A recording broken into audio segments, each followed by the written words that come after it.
아무든지 누구든지 나를 따르려면, 내 제자가 되려면 자기를 부인해야 된다. 그래서 지난 주간 우리는 어떻게 사는 것이 예수 발견하고 예수 안에 나를 부인하는 삶인가? 자기를 부인한 후에 예수님은 더 붙여서 나의 제자가 되기 위한다면 자기 십자가를 지고 나를 따라야 할 것이라고 말씀하셨습니다. 여러분이 바라보는 십자가, 여러분이 지고 있는 십자가, 그 십자가는 어떤 모양이며 그 십자가는 무엇입니까?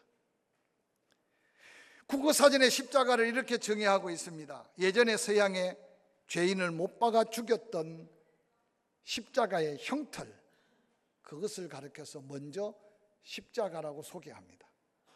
뿐만 아니라 십자가를 소개하며 십자가는 기독교를 상징하는 표식이다 라고 소개합니다. 더 나아가 세밀하게 십자가는 예수 그리스도가 모든 사람의 죄를 대속하기 위해 십자가에 못 박혀 죽은 데서 십자가를 존경의 의미, 명예, 희생, 속죄의 표상으로 사용하기도 한다라고 소개합니다. 그래서 많은 사람들은 교회 종탑 위에 높이 세워져 있는 십자가를 바라보면서 기독교는 십자가의 종교라고까지 말하곤 합니다. 왜 이렇게 십자가를 소중히 여기며 가장 눈에 띄는 곳에 십자가를 달고 십자가를 마음에 새기게 할까요? 그것은 바로 그리스도인이라면 십자가를 확실히 이해해야, 아니 십자가를 바로 깨닫는 것은 기독교 복음의 핵심이라고 이야기합니다. 그래서 십자가의 의미, 십자가를 통한 하나님의 놀라운 뜻을 헤아릴 때 우리는 구원받은 자의 감격, 대속함의 은혜 안에 하나님을 아버지라, 예수 그리스도를 나의 구주라 고백할 수 있다고 말씀합니다. 십자가는 단순한 의미를 바라보면 악한 죄를 지은 죄수를 사형시킬 때 쓰는 형틀에 불과했습니다. 그 십자가의 형틀이 주는 인상은 고통이요, 고난이요, 형벌이요, 죽음이었습니다. 그래서 예수 그리스도께서는 죄가 없으시지만 당시에 가장 악한 죄인의 모습으로 십자가에 달려 고난 속에 죽음을 맞이했던 것은 부활의 영광을 우리에게 보여준 놀라운 십자가의 의미를 다시 한번 기억하게 합니다. 예수 그리스도가 이 땅에 오기 전에 이사야를 통해서 말씀하셨습니다. 그가 찔림은 우리의 허물 때문이고 그가 상함은 우리의 죄악 때문이다. 그게 징계를 받음으로 우리가 평안을 누리고 그가 채찍에 맞음으로 나음을 입었다. 뿐만 아니라 십자가의 의미는 저주였습니다. 그래서 당시에 그 십자가를 흠모하는 사람은 한 사람도 없었습니다. 특별히 유대인들에게는 로마의 압제를 받으면서 그 포악한 군인들로 인하여 집행되었던 십자가형은 십자가만 바라봐도 공포의 대상이었습니다. 그런데 예수 그리스도께서 저주의 상징이고 고통의 상징이고 죽음의 상징이고 공포의 대상이었던 그 십자가에 죽게 된 것은 특별한 하나님의 뜻과 의미가 담겨 있음을 기억하시기를 바랍니다. 예수 그리스도께서 약속대로 이 땅에 오시기 전에 하나님은 예수 보내신 목적을 주의 사자들을 통해 이렇게 예언했습니다. 마태복음 1장 20절 21절 말씀입니다. 이 일을 생각할 때 주의 사자가 현몽하여 이르되 다윗의 자손 요셉아 내 아내 마리아 데려오기를 무서워하지 말라. 그에게 잉태된 자는 성령으로 된 것이라. 아들을 낳으리니 이름을 예수라 하라. 이는 그가 자기 백성을 그들의 죄에서 구원할 자이심이라 하시니라. 하나님은 예수 그리스도를 이 땅에 보내실 때 이미 온 인류의 죄를 대속하시고 구원할 구주가 되기 위해 보내셨다는 사실은 그 당시에 사람들은 깨닫지 못하고 영접하지 않았으나 우리는 그 하나님의 뜻을 깨닫고 영접하는 자, 곧 그 이름을 믿는 자, 하나님의 자녀가 된다는 이 은혜가 얼마나 큰 은혜인지 한번 생각해 보시기 바랍니다. 누가복음에는 2장 10절에 이렇게 기록합니다. 천사가 이르되 무서워하지 말라. 보라, 내가 온 백성에게 미칠 큰 기쁨의 좋은 소식을 너희에게 전하노라. 오늘 다윗의 동네에 너희를 위하여 구주가 나셨으니 곧 그리스도 주시니라 라고 말합니다. 오늘날과 비슷하게 전쟁, 영적, 때로는 정치적 암흑 시대인 그 시대에 다윗의 동네에 예수 그리스도의 탄생은 온 백성에게 미칠 큰 기쁨의 좋은 소식이었다고 하늘의 천군과 천사들은 그렇게 소리 높여 외쳤습니다. 다윗의 동네에 태어난 아기 예수, 그는 곧 온 인류의 구원자가 되시고 주님이 되시는 바로 메시아, 구원할 그리스도 주님이시라고 증거합니다. 이 땅에 예수 그리스도께서 오셔서 우리의 구원받은 자의 놀라운 삶의 모델이 되기 위해 요단 강가의 침례 요한에게 침례를 받기 위해 나오시는 그 모습을 바라보고 성령 충만에 사로잡힌 침례 요한이 요한복음 1장 29절에 예수 그리스도를 바라보자마자 이렇게 소리 높여 외칩니다. 보라, 세상 죄를 지고 가는 하나님의 어린 양이로다 라고 외쳤습니다. 천사들의 예언단 메시지나 침례 요한이 선포한 메시지 같이 예수 그리스도는 우리의 죄를 대속하시고 구원하기 위하여 자신을 십자가에 다 희생하여 죽기까지, 그래서 예수 그리스도의 십자가의 죽음을 가르쳐 하나님이 우리를 향한 완전한 사랑, 온전한 사랑의 정표라고까지 말씀하셨습니다. 구원의 감격 속에 가장 큰 변화와 은혜를 입었던 사도 바울은 예수 그리스도의 죽으심에 대하여 갈라디아서 3장 13절에 이렇게 외치고 있습니다. 그리스도께서 우리를 위하여 저주를 받은 바 되사 율법의 저주에서 우리를 속량하셨으니 기록된 바 나무에 달린 자마다 저주 아래 있는 자라 하였습니다 라고 말했습니다. 단순한 죽음이 아니라 죄의 삭슨 사망, 죄인은 저주받아 지옥 가야 되는데 사도 바울 자신이 그런 저주받은 인생인 걸 깨달았습니다. 근데 내가 받을 저주를 예수 그리스도께서 대신 저주를 받아 십자가에 달려 죽으심으로 하나님의 은혜 안에 구속을 받은 감격은 경험해보지 않고는 고백할 수 없는 은혜요 감격인 것을 기억하시기를 바랍니다. 예수 그리스도께서는 왜 이 같은 십자가를 자원하며 지셨을까요? 그것은 하나님이 인간을 구원하시려는 위대한 계획을 온전히 순종함으로 이루기 위한 예수님의 아름다운 사랑의 희생, 사랑의 헌신이었습니다. 하나님께서는 죄로 인해 저주받아 죽을 수밖에 없는 인간을 구원할 수 있는 길은 그 사랑하는 아들 예수 그리스도를 십자가에 내어주면서 나의 죄, 우리의 죄, 인류의 죄값을 치러야만 온전한 구원을 이룰 수 있는 이 마지막 구원의 역사를 하나님이 이루셨습니다. 오늘 본문의 핵심은 예수 그리스도의 고난받는 일이 모두가 구약 성경의 메시아가 와서 어떻게 고난을 받아 어떤 죽음을 죽을 것이냐에 대한 예언의 성취를 분명하게 기록하면서 이것이 바로 하나님의 사랑, 이것이 바로 구원의 진리가 되는 복음의 핵심이 십자가임을 증거하고 있습니다. 십자가를 지신 예수 그리스도께서 누가복음 23장 27절 28절에 그를 따르는 여인들에게 유언같이 이 말을 남겼습니다. 또 백성과 및 그를 위하여 가슴을 치며 슬피 우는 여자의 큰 무리가 따라오는지라. 예수께서 돌이켜 그들을 향하여 이르시되 예루살렘의 딸들아 나를 위하여 울지 말고 너희와 너희 자녀를 위하여 울어라 라고 말씀하셨습니다. 그들은 십자가의 의미도 몰랐습니다. 예수님이 왜 그 십자가를 지고 죽어야 되는지도 모르고 따라가고 있습니다. 십자가를 지는 그 모습이 너무나 안타까워서 예루살렘의 여인들이 십자가 뒤를 따르면서 가슴을 치고 슬피 통곡합니다. 무거운 십자가를 지고 넘어지고 또 쓰러졌던 예수님이 다시 그 눈물 흘리며 따라오는 여인들을 향해 예루살렘의 딸들아, 나를 위해서 울지 말아라.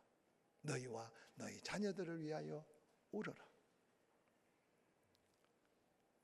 그들은 예수님의 그 안타까운 고통과 고난 앞에 가슴치고 슬피하며 눈물을 흘렸으나 예수님이 나를 위해 울지 말라고 하는 그 의미를 십자가 이후 사흘 만에 부활하신 예수 그리스도의 부활의 능력을 덧입고 성령에 사로잡혔을 때, 그때 비로소 이 말씀이 어떻게 마음에 다가왔겠습니까? 오늘 십자가를 다시 묵상하고 내가 져야 될 십자가를 다시 되찾고 단단히 그 십자가 붙들고 십자가의 은혜 안에 살기를 원한다면, 우리도 어리석게 십자가의 의미를 깨닫지 못하고 그 고통만 바라보며 가슴 치며 슬피오는 여인들을 향해 나지막하게 외쳤던 예수 그리스도의 그 말씀이 나에게, 우리에게 어떤 음성으로 들릴지 돌아보시길 바랍니다. 나를 위해 울지 말고 너 자신과 너의 자녀들을 위하여 울어라 라고 말합니다. 예수님의 지신 십자가는 우리가 지은 죄 내가 갚아야 되는데 우리의 죄값을 완전하게 갚아주신 속죄의 십자가를 지셨습니다. 그래서 예수님이 십자가에 달려 운명하기 직전에 테텔레스타이라는 말로 마지막 하나님 앞에 믿음의 고백을 합니다. 테텔레스타이, 우리 한국말로 번역하면 다 이루었다. 그 다 이루었다는 말 속에 아버지의 뜻을 다 이룬 순종의 고백도 있지만, 그 다 이루었다는 말 속에 더 중요한 의미는 완전한 값을 내가 완전하게 치렀다라고 하는 말입니다. 그래서 예수 믿고 구원받은 성도들도 범죄할 수 있어요. 그러나 너희 죄를 자백하면 저는 밉보시고 의로우사 우리 죄를 사하셨고 모든 불의에서 우리를 깨끗게 하실 수 있는 능력이 바로 예수 그리스도의 보혈의 능력임을 믿으시기를 주의 이름으로 간절히 축원합니다. 예수 그리스도께서 지신 십자가는, 로마 군병들은 십자가에 매달고 난 다음 그들은 승리의 축배를 들었습니다. 그런데 놀랍게도 사도 바울은 고린도전서 15장 놀랍게 부활장에 사단을 향하여 외칩니다. 너의 이김이 어디 있느냐? 너의 승리가 어디 있느냐? 사망아, 너의 쏘는 것이 어디 있으며 사망아, 너의 이김이 어디 있느냐고. 사망 권세를 깨뜨리시고 부활하신 예수 그리스도는 바로 십자가는 부활의 승리임을 증거하는 놀라운 정표가 되었습니다.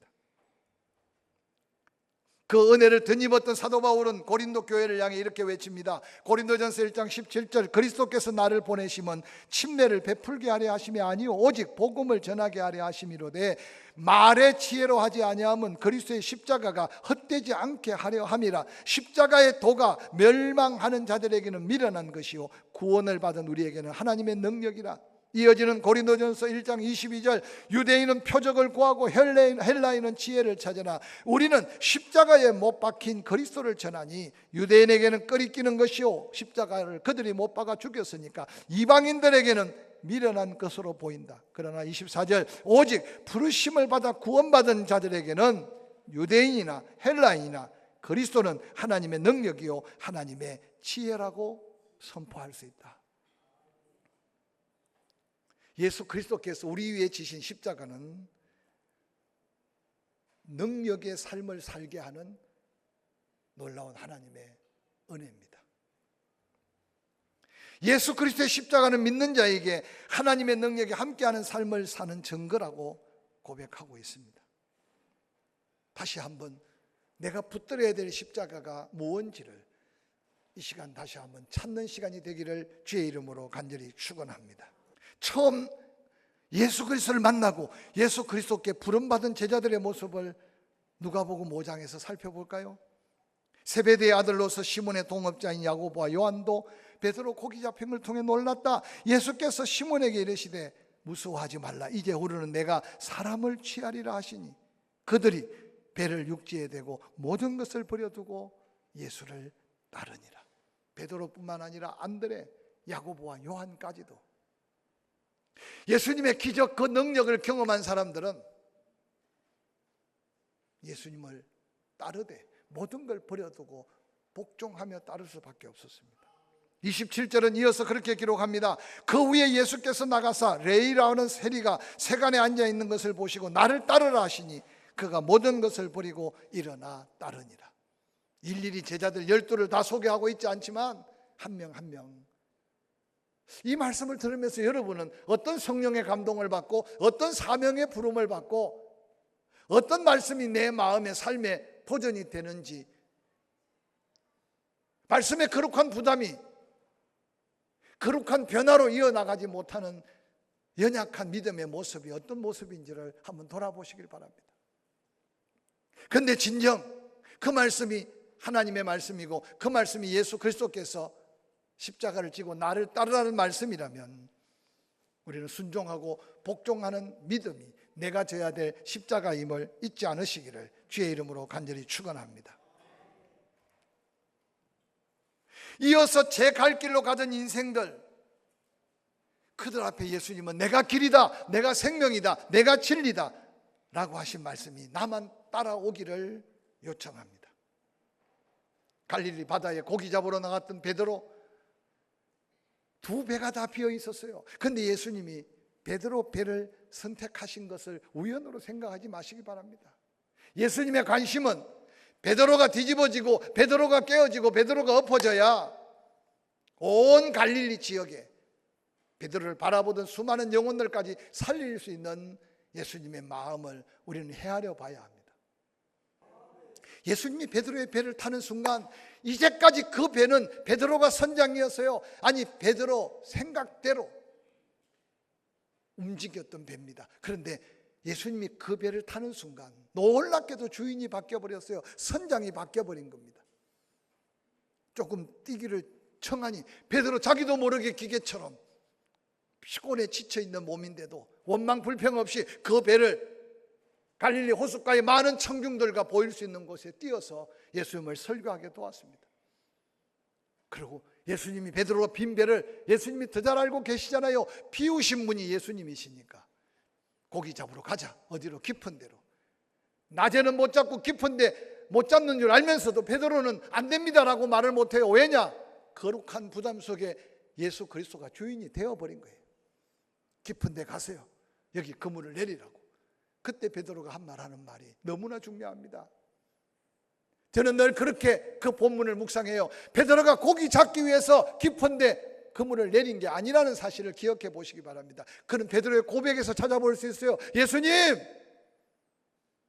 어젯밤에 안 내린 데가 없고 안 쓴 데가 없어요. 한 마리 못 잡았어요. 지금 그물 내려도 고기 없어요. 그런데 나는 고기 잡기 위해 내린 게 아니라 당신의 말씀을 믿고 당신의 말씀에 의지해서 그물을 내립니다. 이게 믿음이에요. 오늘 우리는 너무 많은 걸 알고 있어요. 우리는 너무 많은 경험들이 우리의 믿음을 지금 장애물로, 우리 많은 삶의 원칙들이 하나님 말씀을 가로막고 있지는 않는지 돌아보시기 바랍니다. 고기를 잡아 끌어올려 놓고 베드로는 예수님 앞에 무릎을 꿇었습니다. 여러분의 인생의 주인은 누굽니까? 여러분의 인생의 운명의 주인은 누구라고 생각하고 인생을 맡기고 삽니까? 내 생명의 주인도 바뀌지 않았는데 내 소유의 주인을 어떻게 바꾸며 내 인생의 운명의 주인이 바뀌지 않았는데 내가 하루 일을 어떻게 주께 맡기고 기도하겠습니까? 사랑하는 성도 여러분, 십자가를 진다는 것은 주인을 바꾼다는 삶의 의지와 결단이 이어지는 것임을 잊지 않으시기를 주의 이름으로 간절히 축원합니다. 갈라디아서 2장 20절 사도 바울의 고백은 언제 들어도 부담스러운 고백 아닙니까? 내가 그리스도와 함께 십자가에 못 박혀 죽었다. 그런즉 이제 내가 살아있는 것은 내가 아니다. 내 안에 그리스도께서 사신 것이다. 이제 내가 육체 가운데 사는 것은 나를 사랑하사 나를 위하여 자기 자신을 버리신 하나님의 아들을 믿는 믿음 안에서 사는 것이다. 읽기는 부드럽고 감동은 되지만 이 고백이 내 고백이 되기는 쉽지 않습니다.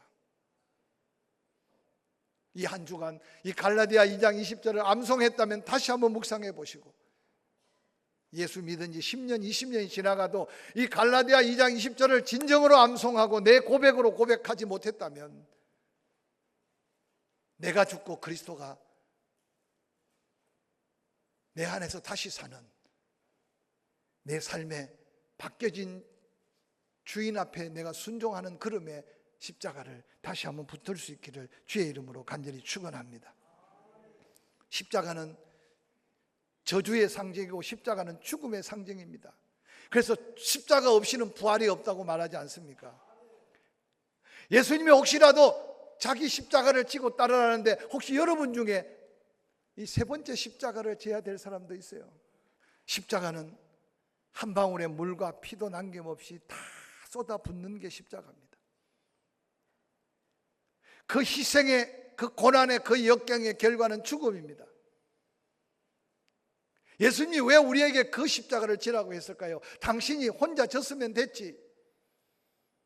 그런데 우리가 십자가를 지는데 가장 큰 장애물이 뭔지 압니까? 바로 자기 자신이에요. 그래서 사도 바울은 내가 그리스도와 함께 십자가에 못 박혀 죽었다고 고백합니다. 조심스럽게 묻습니다. 지금 여러분은 산 자입니까? 죽은 자입니까?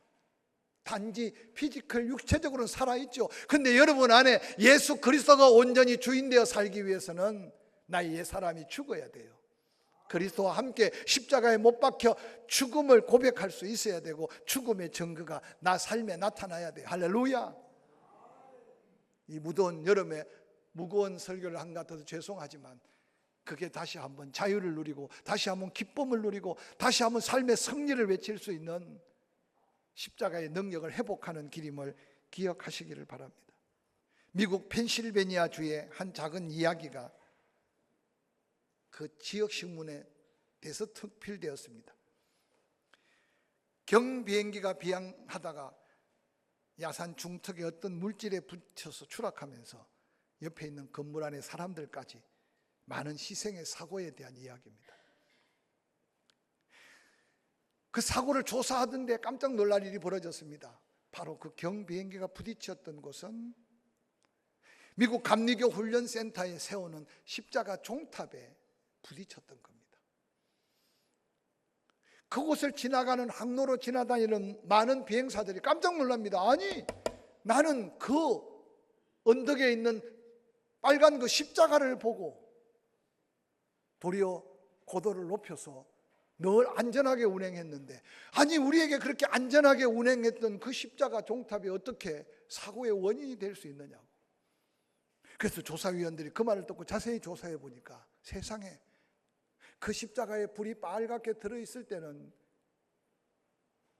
불쑥 튀어나온 그 언덕이 위험을 알리는 안전등대 역할을 감당했다는 거예요. 그런데 아니나 사고 나는 그날은 웬일인지 그 십자가에 불이 꺼져 있었다고 조사 결과가 나왔다는 거예요. 이 짧은 예화 속에 여러분이 지고 있는 십자가, 여러분이 들고 있는 십자가가 보혈의 능력으로 확신과 믿음 속에 든 불이 켜져 있는 십자가인지, 그래서 액세서리로 목에만 걸고 다니는 십자가인지 한번 살펴보시기를 바랍니다. 저는 이 예화 한마디를 읽으면서 새로운 충격을 받았어요. 너희는 세상에 빛이 되라가 아니라 빛이라. 너희는 세상의 소금이라 말했는데,